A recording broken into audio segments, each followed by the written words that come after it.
The day my neighborhood board told me my front porch had too much personality, I did what any calm, reasonable adult would do. I turned my driveway into the entrance of a Scottish fortress. I know how that sounds. But before anybody says I was being dramatic, you need to understand Pine Hollow Reserve. Pine Hollow was the kind of place where every house looked copied and pasted by an architect who hated color. Same cream siding, same trimmed hedges, same brass porch lights, same welcome mats that felt pre-approved. I moved there because I wanted quiet. Coffee in the morning, crickets at night, and a garage where nobody asked me about quarterly projections.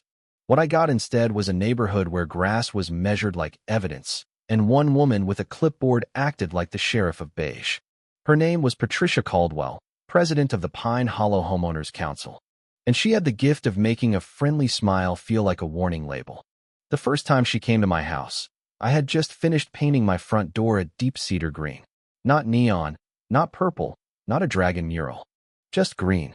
It looked warm against the cream siding, like the house had finally taken a breath. Then came 3 sharp knocks. Judgment knocks. I opened the door, and there she was, tan blazer, pearl earrings, clipboard pressed to her chest like evidence. "Mr. Bennett," she said, looking past me at the door as if it had insulted her mother. "We have a concern." I said, "About the door?" She blinked once. "About the statement the door is making." I almost laughed. "Patricia, it's a door. It opens and closes. That's the whole statement." Her smile disappeared. "The approved palette exists for a reason. We preserve harmony here." Harmony. Like my front door had started a bar fight. A week later, I got the official notice. White envelope, stiff paper, lots of words like visual cohesion and community standards. I had 30 days to repaint the door in one of 4 approved colors, all of which looked like wet oatmeal. I attended the next council meeting, thinking there had to be a reasonable human somewhere in that system. There wasn't. I stood in a room full of folding chairs while people stared at the floor, avoiding Patricia's attention. I explained that I wasn't trying to start trouble. I had worked hard, bought the house fair and square, and just wanted one small thing that felt like me. Patricia leaned into the microphone and said, "Individual taste cannot come before the integrity of the neighborhood." That one got me, because I had heard versions of it my whole life. You don't belong in that room. You're too odd, too ambitious, too much. Tone it down. Blend in. For years, I had swallowed it. But sitting there, being scolded like a child over a green door, something in me finally went still. I went home and stared at the violation letter on my kitchen counter. At first, I thought I would repaint the door. Make it easy. Let Patricia win her little battle. But Pine Hollow's rules were not clear because they were fair. They were vague because vague rules give small people big power. The handbook allowed exterior modifications if they were architecturally appropriate, tasteful, and consistent with traditional design values. It didn't say the house had to be boring. It didn't say no stonework. It didn't say no decorative gates. And that was when the stupidest, most beautiful idea of my adult life walked into my head wearing a suit of armor. If they wanted traditional, I would give them traditional. Very traditional. Medieval traditional. I researched Scottish gatehouses, stone arches, iron hinges, lantern sconces, and carved roof beasts that looked like they judged everybody equally. Finding someone to build it was its own comedy. The first contractor said, "You want a what?" The second asked if I was opening a theme restaurant. Then I found a restoration carpenter named Ray Donnelly, a broad-shouldered guy with a gray beard. He looked at my drawings, looked at the violation letter, then looked back at me. "So the door was the problem?" he asked. I said, "Apparently it had opinions."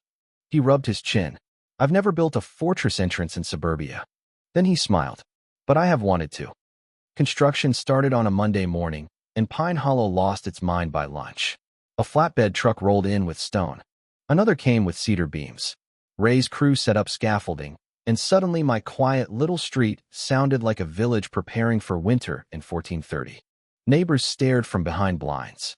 Kids rode by in slow circles.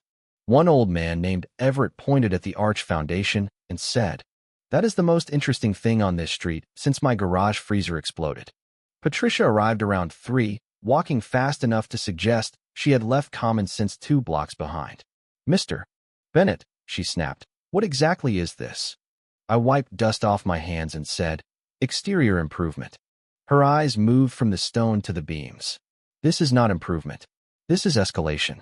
I said, I'm just trying to honor traditional design values. Ray coughed into his glove so he wouldn't laugh. Patricia pointed the clipboard at me and said, You will regret mocking this council. I leaned in just a little and said, Patricia, I'm not mocking the council. I'm following the handbook. Very carefully. For the next 3 weeks, she came by almost daily.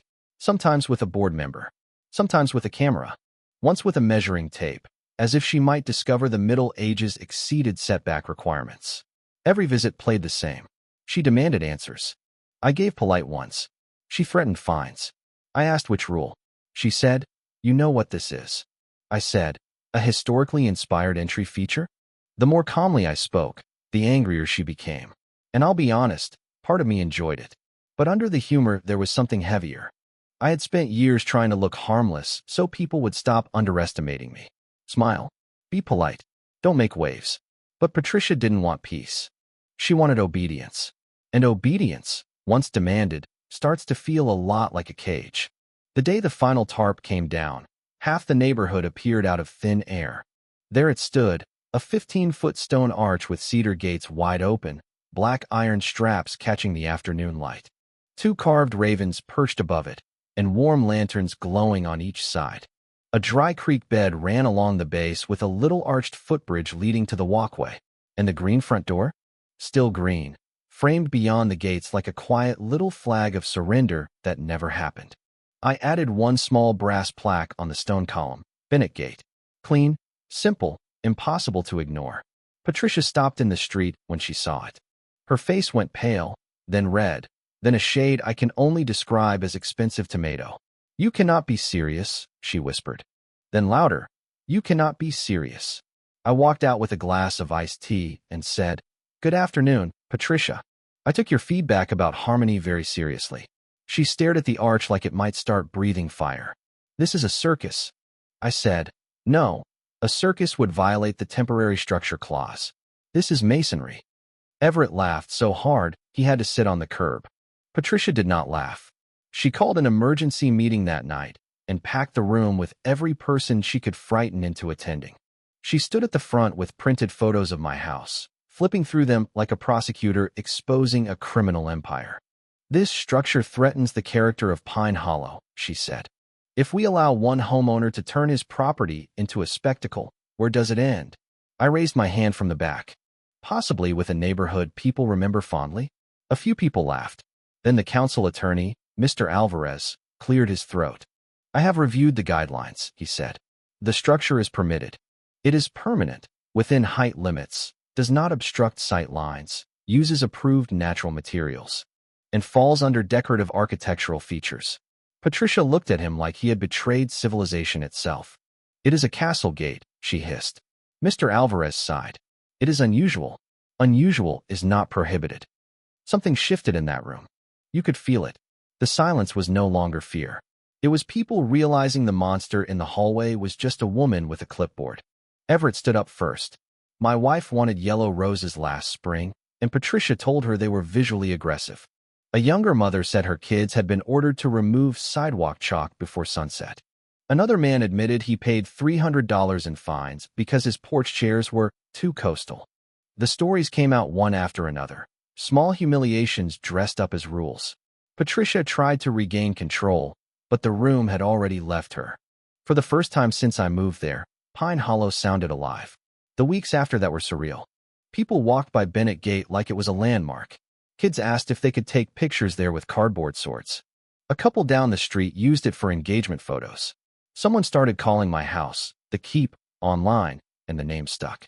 Patricia filed appeals, sent letters, demanded inspections, but every attempt collapsed under the weight of the handbook she had loved so much. Then the County Arts Council called the gate a whimsical example of homeowner folk architecture and asked to feature it in a community newsletter. Patricia resigned 3 days later.